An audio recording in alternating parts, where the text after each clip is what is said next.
યુનિવર્સિટીનો પોતાનો એક સત્તામંડળ હોય છે અને યુનિવર્સિટીના ઇમ્પોર્ટન્ટ નિર્ણય આજ સુધી સત્તામંડળ જ કરે છે અને અગાઉ પણ સત્તામંડળ જ કરવાના છે. એટલે જે કંઈ રજૂઆતો છે એને સિરિયસલી લઈએ છીએ. સત્તામંડળની સમક્ષ અમે રજૂ કરીશું, કારણ કે અગાઉના નિર્ણયો પણ સત્તામંડળ દ્વારા જ એપ્રૂવ કરીને લાગુ કરવામાં આવ્યા છે. એમના દ્વારા એવું કહેવામાં આવ્યું છે કે જે નેતાઓ અહીંયા રજૂઆત કરવા માટે આવ્યા હતા એમને પણ એમાં સંમિલિત કરો, એમની સાથે બેસીને આ મુદ્દાનું સમાધાન લાવો. શું એના માટે અમારે ડાયલોગમાં ક્યારે ના હોતી નથી. અમે પાર્ટીને પક્ષને તરીકે યુનિવર્સિટી ચલાવતા નથી. સામે કોઈ પણ આવે એ સમાજના એક સ્ટેક હોલ્ડર હોય છે અને એ સ્ટેક હોલ્ડર જે કંઈ રજૂઆતો કરે એમાં ડાયલોગ કરવાનો, સંવાદ કરવાનો કોઈનો ના નથી. આજે પણ આપે જોયો હશે કે સંવાદ દ્વારા જ આખી મીટિંગ થઈ છે. અચ્છા, જે અલગ અલગ આક્ષેપ કરવામાં આવ્યા છે બેન, એ આક્ષેપમાં સિરિયસ કેટલીક બાબતો એમના તરફથી કહેવામાં આવી રહી છે. મને ક્ષોભ છે કે આ ગૂગલ ઉપરની માહિતી ઉપર જે કંઈ સમાજમાં ભ્રમ ફેલાવતા હોય તો એનો મારે કોઈ જવાબ આપવું નથી. જે અલગ અલગ મુદ્દાઓ તમારી સમક્ષ મૂકવામાં આવ્યા છે અને તમે તૈયારી બતાવી છે કે જે મુદ્દાઓનું સોલ્યુશન લાવવામાં આવશે, તો એ બાબતને લઈને તમે કેટલા ગંભીર છો અને કઈ રીતે તમે પણ માનો છો કે આ મુદ્દાઓ પર કાર્યવાહી થવી જોઈએ અને તમે એને ઓનગોઈંગ પ્રોસેસમાં લઈ પણ જઈ રહ્યા છો?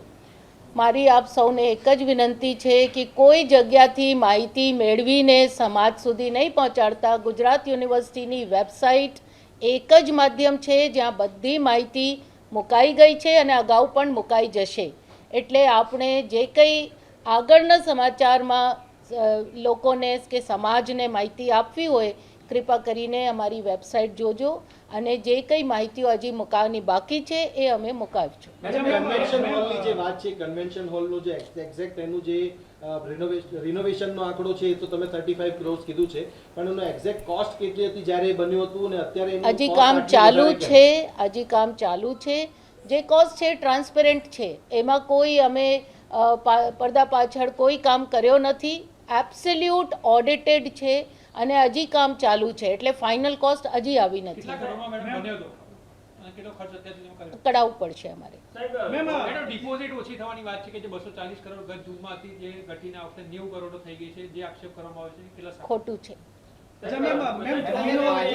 આક્ષેપ છે કે તમારા કાર્યકાળમાં છેલ્લા 1.5 મહિનામાં એટલે બધી ગેરરીતિઓ પ્રકાશમાં આવી, પરીક્ષાઓના છબરડા બહાર આવ્યા. તમારું શું કહેવું છે? મને તો ખ્યાલ નથી પરીક્ષાઓમાં કોઈ છબરડો થયો છે.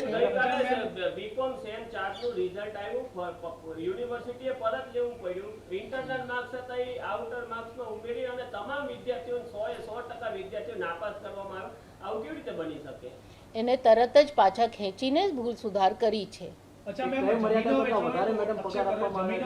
નહીં, કોઈ નહીં, કોઈને મર્યાદા બહાર એકદમ ખોટું છે. એકદમ ખોટું. કોઈ જમીન વેચી નથી, કોઈ જમીનની માલિકી કોઈને પાસે ગઈ નથી. યુનિવર્સિટી પાસે છે. જ્યાં કોઈ પણ ગેરરીતિ ધ્યાનમાં આવી એટલે 24 કલાકની અંદર યુનિવર્સિટીએ સામે આવીને પગલું લીધું છે અને એને રદ કર્યું છે. મેડમ, આપણે કહ્યું વેબસાઇટ ઉપર તમામ માહિતી છે, પરંતુ એઆઈ જનરેટેડ કેટલીક માહિતી ખોટી પણ છે, તો એને લઈને યુનિવર્સિટી શું પગલાં લેશે? કારણ કે આ માહિતી કોને અપલોડ કરી? કારણ કે ભ્રામક વાતો ફેલાવાઈ રહી છે, એવું આપનું કહેવું છે. એને લઈને શું કાર્યવાહી? હું બહુ સિરિયસ છું આ બાબતમાં અને પોતે હું મારા જેટલા સોશિયલ મીડિયા છે, અમારી યુનિવર્સિટીના જેટલા સોશિયલ હેન્ડલ્સ છે, અમે લગાતાર ટ્વીટ કરીએ છીએ, સોશિયલ મીડિયા ઉપર પબ્લિશ કરીએ છીએ કે એકમાત્ર સોર્સ માત્ર વેબસાઇટ છે. કૃપા કરીને બીજી કોઈ સોર્સને માન્ય ગણતા નથી.